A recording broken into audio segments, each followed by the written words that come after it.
Welcome back. President Trump closed out the Republican National Convention by making his case for a second term. Fox 44's Brian Glenn has a look at what happens next for both parties. Last night wrapped up the RNC for 2020. Joining me now to talk about that and a whole lot more is Ryan Cason. He is a political strategist. Now, Ryan, two very different conventions that we saw from last week to this week. What's some of the takeaways in terms of the Republicans? Yeah, I thought there were three big takeaways from the Republican National Convention.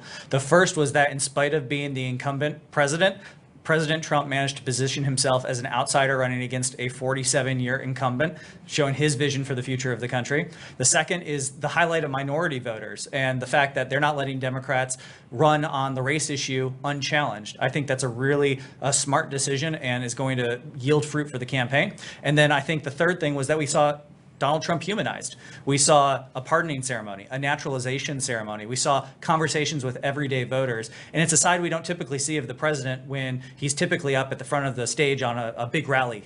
And it seemed like last week was more Hollywood, as you had actors and actresses and musicians coming forward with their message. How will that resonate with the voter versus real Americans, real story? And I say real Americans, I mean non-actors and actresses. How will the voter view those two testimonials? I think voters don't appreciate being told how to vote by two audiences in particular, Hollywood celebrities and news anchors behind an anchor desk. And we saw both of that in the DNC and the RNC. Very heavy emphasis on celebrities. And then during the Republican National Convention, you saw major news networks consistently breaking into coverage to give their own version of the facts. Okay, we've got about 60-something days left until election. How heated is this going to get as we move toward the first debates? Well, yeah, the attack ads are flying now, and we're going to see a lot more of them over the course of the next 60 some odd days. The reality is that you have attack ads to paint a very clear contrast between two different candidates.